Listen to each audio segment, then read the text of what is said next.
40 év felett rajtad múlik a további 40 éved, ez lenne a mostani Bajnokok éles stílusnak a témája.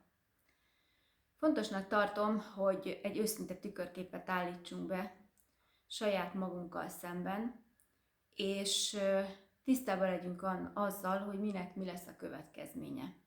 Ugyanis, hogyha nem tesszük meg ezt 40 év körül, hogy a mostani szokásaink hova vezetnek, akkor ugyanúgy teszünk, mint azok, akik gyakorlatilag tudják, hogy egy súlyos betegségben szenvednek, ennek ellenére, ha fél év múlva kapnak időpontot mondjuk egy CT-re, ugyanazt az életmódot folytatják, semmi nem változtatnak.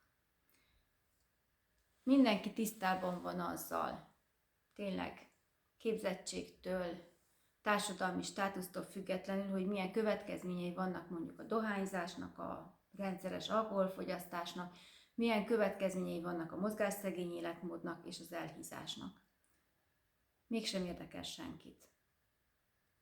Láttam olyan idősek otthona előtt álló embert, aki egy tolószékben ült, de az volt a kezében a cigaretta.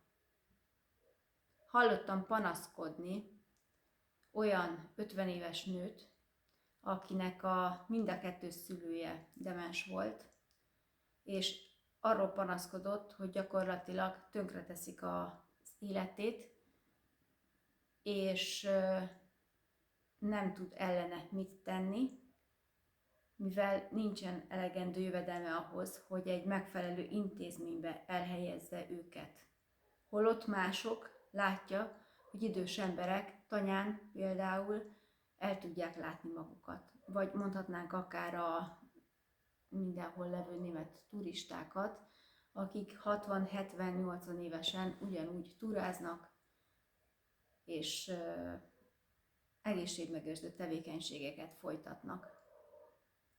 Mindenki tisztában van ezeknek a következményeivel, mégis nagyon kevesen változtatnak, és mégis nagyon kevesen élnek olyan életet, ami ezek elkerülésére vezet. Igen, nagyon jól tudjuk, hogy akár a 2-es típusú cukorbetegség, akár mondjuk a nőknél, hogyha már 40-es, 50-es évekről beszélünk, a menopauzának a következményei, vagy akár az Alzheimer-kór is, azzal, hogyha valaki rendszeresen mozog, egy egészséges testsúlyt tart fenn, jelentős mértékben csökkenthetőek. És akkor még a demenciához hozzáveszem ugye azt, hogy tanulni, az agyunkat használni, de ténylegesen tanulni is ugye szükséges, akkor gyakorlatilag azt mondanám, hogy ha ezekkel tisztában vagyunk, akkor miért nem csináljuk? Azért nem csináljuk, mert ugye mi is a szokásaink rabja vagyunk egyrésztről, másrésztről pedig jóval könnyebb ilyen vonzóbb célokat, rövidtávú célokat kitűzni magunknak. Ha belegondolunk, az életmódváltóknak a jó része nem azt mondja, hogy nem abba gondol bele, és nem azt mondja, hogy szeretnék egy 50 évesen, 60 évesen is egy olyan életet élni, ami tele van vitalitással, ami ugyanolyan életminőséget tesz lehetővé, mint amikor 20 éves voltam, pedig ez abszolút elérhető. Gyakorlatilag a férjem 60 éves lesz nem sokára, és ugyanazt az életmódot éli, ugyanolyan gyorsan fut rövidebb távokon, 10 kilométeren, mint én, ugyanúgy csinál mindent az ég egyatt a világon. Egyszerűen ez egy döntés kérdése. Nagyon-nagyon sok esetben. Mondhatjuk azt, hogy genetika. Ténylegesen azzal viszont tisztában vagyunk, hogy a környezeti hatások azok nagy mértékben befolyásolják azt, hogy az a gén az mennyire tud érvényesülni. Tehát erről azért ne feledkezzünk meg. Tehát mondhatjuk azt, hogy nálunk mindenki kövér volt, de azt is nézzük meg, hogy milyen szokásokat tanultunk meg. És ezek a szokások megváltoztathatóak. És hogy mennyire a szokásoknak van ilyen esetekben jelentősége, arra annyit tudok mondani, hogyha nekünk mondjuk az a szokásunk, hogy munka után elmegyünk edzeni, utána hazajövünk, megsétáltatjuk a kutyát egy órát, akkor beszélgetünk egymással, utána leülünk a gyerekkel tanulni, és még mi tanulunk mellé, én is, meg a férjem is, mindig valamit tanul mellé, és akkor este 9:30 körül fekszünk le. akkor az mennyivel másabb, mint az, hogyha valakinek hazajön a párja, és ő is hazajön munkából, és az a szokásuk, hogy főznek egyet, vacsoráznak, leülnek a tévé elő, nassolnak. Annak mi lesz a következménye? Lehet azt mondani, hogy persze, mert hogy nekünk mennyi időnk van, de mi ezért korán felkelünk, legkésőbb 5 órakor, hogy minden beleférjen ugyanabba. És ténylegesen mindig mindent a szokások határoznak meg. Hogyha olyan szokásokat tanulsz meg, és építesz be az életedbe, és kialakítasz, végigmész a szokás kialakítás folyamatán, kialakítod ezeket a hogy ezek a cselekvések szokássá tudjanak alakulni, akkor hidd el, hogy te is pont olyan szerencsés leszel, mint akármi. Ugyanúgy tudsz sétálni, ugyanúgy tudsz játszani a gyerekkel, mindent ugyanúgy végre tudsz hajtani, mint fiatalabb korodban. Egyszerűen döntés kérdése.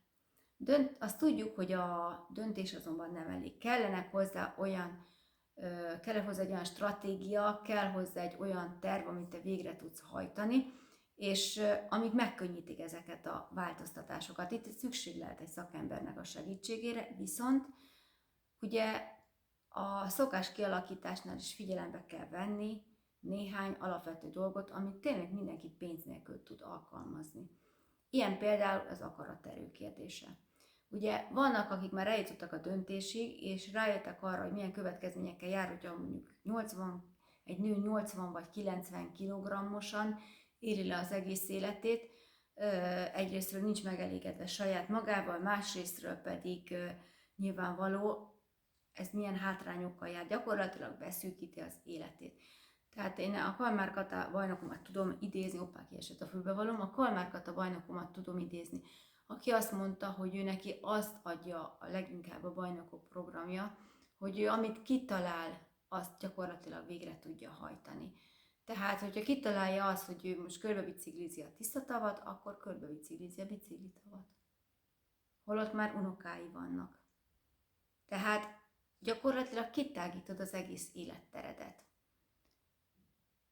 Hogy ezeket így végre tud hajtani, ugye azon kívül, hogy vannak ilyen segítségek, mint a szakember, néhány dologgal tisztában kell lenni. Ugye akaraterő kérdése minden, mondhatnánk, de az akaraterő az egyébként véges. Tehát mindenkinek van egy bizonyos számú akaratereje. Hogy lehet fejleszteni az akaraterőt? Fejleszteni tudod az akaraterőt egyrészről azzal, hogyha olyan cselekvéseket végzel, ami tényleg erőfeszítést igényelnek. Erőfeszítést igényel például, hogyha mondjuk egy vizsgára felkészülsz, hogyha edzel, a fizikai korlátaidat kitolod, ezek mind-mind építik az akaraterődet. Tehát az, hogy van egy bizonyos számú akaraterőd, és te neked annál több nem lesz, az nem igaz.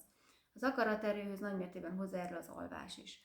Ugyanis ha fáradt vagy, akkor lényegesen rosszabb döntéseket hozol. Értem ez alatt például, hogy nem sétálni mész, mondjuk este, hanem azért, mert úgy szoktad meg, benyúlsz a hűtőbe és leülsz a tévé elé. És ez a sétál sokaknál úgy van, ez az esti séta, amit bárki be tudna iktatni, igazából napi 1 órát, hogy ezt a napi 10 000 lépést, ezzel sokan úgy vannak, mint ez egy elrettentő rossz dolog lenne. Holott gyakorlatilag, ha belegondolsz, egy minőségi időt tudsz eltölteni a szeretteiddel közben. Mi a kutyákkal, a férjemmel, néha a gyerekekkel, tehát egészen jó dolog, azt higgyétek el. Tehát nem, ami az egészségedet támogató szokások, azok jó dolgok. A túrázás, a kerékpározás, a közös úszás, szápozás, stb. Ezek mind élményt adnak. Tehát nem úgy kell elképzelni az életmódváltást, hogy innentől kezdve azt két életmódot választok, és nekem szenvedés lesz az életem. Sőt, igazából most lesz életed, és nem akkor, amikor a tévét bámulod chipszel a kezedben. Tehát a másik az pedig, amire ki akartam lyukadni, az, hogy az alvás.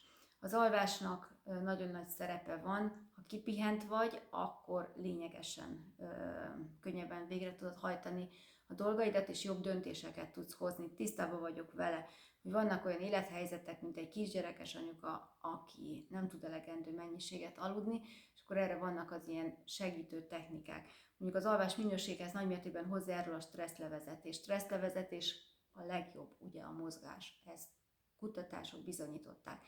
A megfelelő közérzetjavított táplálkozás.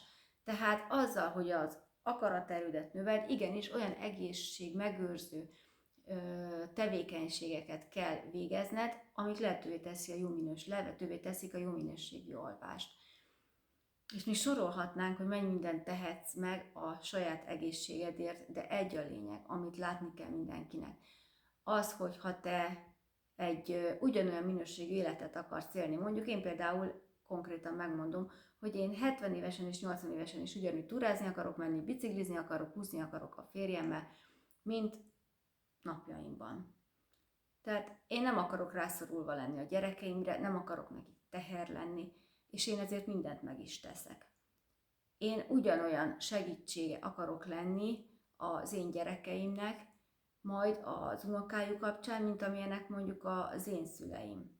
Tehát, hogy apukámról senki meg nem mondaná például, hogy ő nem mondjuk egy 40-es éveiben járó ember se külsőre, sem pedig a vitalitásában, szellemi és fizikai vitalitásában. Úgyhogy én ezt szeretném elérni, és nem szeretnék ráutalva lenni mondjuk az elkövetkezendő, mondjuk 60 éves koromtól arra, hogy most mennyi jövedelmem van, hogy éppen meg tudom-e fizetni a magánkórházakat, mert ez a bajom, az a bajom, nem akarok ráutalva lenni majd a gyerekeimre, nem akarok egy szociális intézménybe kerülni azért, mert saját magamat nem tudom ellátni. Igazából ezt a döntést kell meghozni, és ez egy hosszú távú döntés, tehát hosszú távú következményeket nézünk csak, de hogy akkor megnézheted, hogy milyen rövid távú következménye van annak, hogyha egy jó minőségű életet élsz. És akkor itt vannak a rövid távú következmények, rövid távú célok, ugyebár gyakorlatilag kitágul a világ onnantól kezdve, hogy tényleg egészséges életmódra váltasz, kitágul a világ, jóval tele leszel vitalitással, jóval nagyobb lesz a teherbírásod, sokkal sikeresebb tudsz lenni mindenben, amit eltervezel, és jól érzed magad a bőrödben. Erről van szó, ez a lényeg gyakorlatilag. Legyetek bajnokok a mindennapokban. Köszönöm, hogyha megosztod ezt a videót.